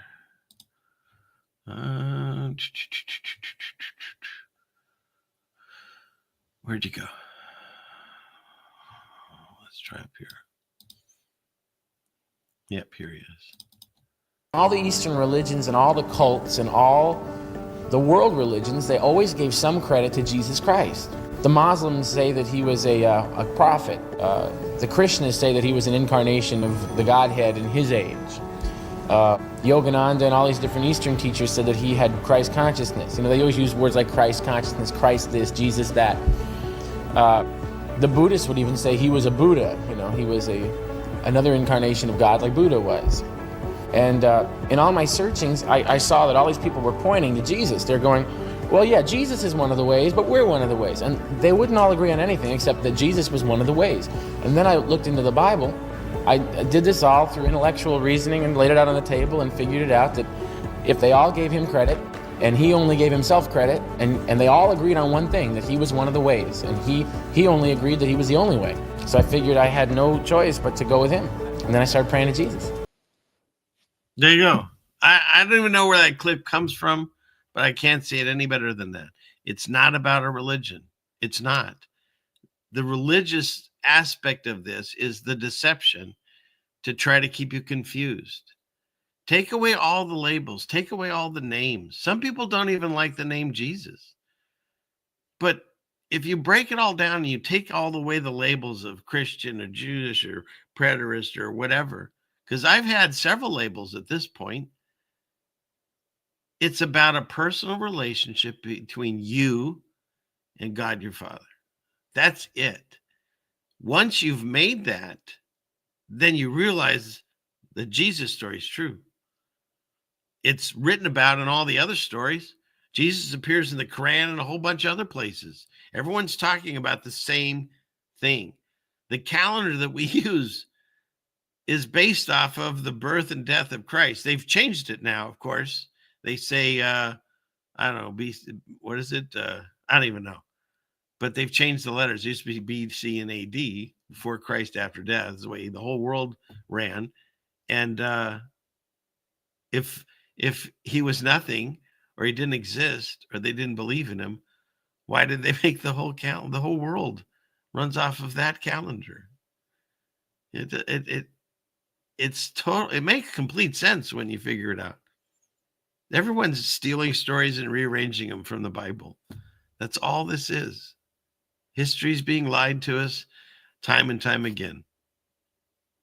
There's one book that it tells you your past, tells you your present that you're going through, and gives you an idea of the future. Why do I feel, why do my eyeballs look like squares? It's these new glasses, honey. See that? People are going to think I'm AI now. No, but what was I just saying? See, that's not AI. AI would remember what it was saying. But yeah, there's one book that tells you that tells you your past and your present and potentially your future. And another reason that I think we can safely say, well, not safely, but most likely we're in the I can't rub my hands. It's not a good look for a Jewish guy. Most likely we are in the little season because the whole Bible's written out. And if God had written out the ending and said in the year, whatever, 2029, this month or whatever, people would be like, oh, okay, well, I got a good several years that I can just do whatever I want, right? Aleister Crowley, do as thou will. And if you read the Bible, it's very descriptive, even about Revelation, even though it sounds kind of wild. We can't really understand it all. But then when it gets to the little season, there's really no information about it. All it mentions is there's the Gog-Magog war, but it doesn't tell you when it happens. It doesn't tell you how long it goes for, and it doesn't tell you what happens. And I think that's because we're in it. We're living it. We're writing it. And if he had just written it all out for us, we would just follow that script, but we're going to live through it. Does that mean that Revelation's done with and you're not going to experience tribulation and all that? Here's what I think it means. If we're in Satan's deception, little season, where's my guy? Sorry. Pizza. Then that means he's going to run the script. He's doing it of the Bible. And so he's going to play out his version of Revelation. That's what we'll see. But he's also Satan and he controls this world. So it can get pretty nasty. But that's, once again, when you make that connection, here's what God does. And I'll close on this. That he says in that book, probably more than anything, have no fear. Fear only in God. And why would you fear God? Well, you fear your parents when you're a child, because if you go to run on the street, they grab you and smack you on the butt maybe and say, don't do that, you're going to die. And it's the same kind of idea. God's going to reprimand you so that way you won't die in the eternal sense. It's the same idea. And so you've got a situation where I was going to end on it too. Now, what was I talking about? All right, chat, do your thing. You see atheist wheels turning, says Allison. And I don't know why, Allison, when you do like super chats or whatever, it always, there's no characters on yours. It just comes up as like weird boxes. I don't understand that. Anyways, I don't know. You don't have any right now, but it's kind of funny, I think. But what was I saying? He is the deception day that we're in. He's confusing us with the timeline. He's confusing us with combating each other with the name of religion. And it's not about that at all. Because like I said, I was born and raised as Jewish. I had to learn Hebrew and get bar mitzvah and read out of the Torah, all that stuff. They never told me I was reading passages out of the Bible when I was reading the Torah. But now that I'm grown up and I started looking into this on my own, they're deceived too. I think all organized religions at this point have been compromised, definitely at the top. But there's a whole bunch of people that think they're doing it right, but they're not. And it's unfortunate as we watch this go down. And my only hope is that, I pray for everyone. Pray for your friends is easy and your family, but pray for your enemies too. Pray that they'll figure this out. Because at the end of the day, it's you don't want anyone suffering like that. I don't care how mean they might have been to you in this life. So you just pray that they figure it out. You pray for their souls. But at the end of the day, you can't do anything about it. The best that we can do is fall in love. No, sorry. TV guy, movies. That's the theme from Arthur. No, the best that we can do is to live our lives in a way that showcases it for other people that are questioning these things and saying, well, I know these weird things are going on in life, but he seems happy. Like when you make this connection with God, the fear of death goes away. It's not that you want to die. It's the opposite. You want to stick around and help and do as many things as you're supposed to. And then now you know that when you do die, God's checking you out and he's bringing you home. So that fear is gone. The world wants to put the fear of everything into you. And God says, fear nothing but him. That's what we were talking about. And that's why I believe that when you look into all these other religions, they want to keep you connected to this world in many ways. And Jesus is always talking about the next world in his kingdom. And of all the gods that are written about, little g's and stuff, none of them did the final sacrifice like Jesus. So once again, you have a very unique story that everyone seems to agree something went down there. All of the parts are there now. That was another Mandela for me. I don't know if you saw that show, but they found all kinds of things. They have his thorny crown. They have some of the nails that were in his hands. They have pieces of the cross he carried. They have not just the Shroud of Turin, but they also have like another facial thing that they put on his face. And they have his, what do you call it? His garments that they were going to cast lots for. They have all of that. They have proof that the crucifixion happened and that he was this guy walking around doing these things. So it's not a matter of my religion is better than your religion. It's the story. So, all right, I'm losing tons of people. They're either going to sleep or they're upset with the Bible talk. But that's just how it is. Some nights I feel it and other nights I don't. Every night I feel it. Sometimes I do more than others, I guess. So let's close this out. And I want to thank you all for being here. Thanks for putting up with me being a little bit tardy tonight. And I appreciate everybody that shows up here every Friday. And I will continue to do this as long as God allows me and puts it in my heart to do so. So God bless you all. And to everyone that has supported me or is supporting us, we appreciate all that, and the soap store and all those things. But also just write letters or email. I love reading all the comments and stuff. So keep writing to me. And if you enjoyed yourself tonight, like, share, and subscribe. And what did you say, honey? Nothing. She won't repeat herself. I love her. All right.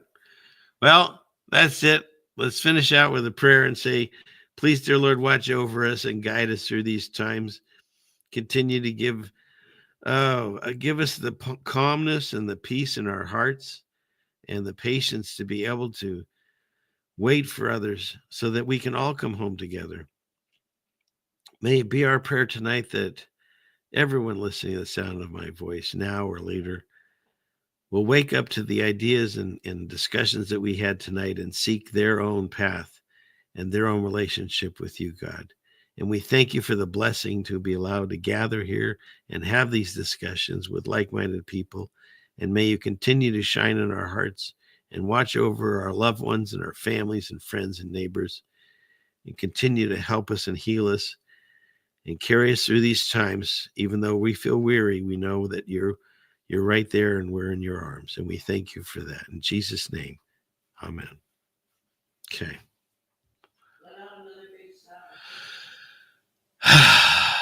Is that good? Was that a good one? Okay. Now, the other one was so real, though. So funny. All right. With that, you get this with a knife in his leg. Class is dismissed. All right, God willing, good Lord, the creek don't rise. Let's do this again real soon. If not, next Friday night. I love you all. God bless you, and thanks for coming. Good night. I'm the satellite.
500 years ago, everybody knew the Earth was flat. Satellite transfer complete.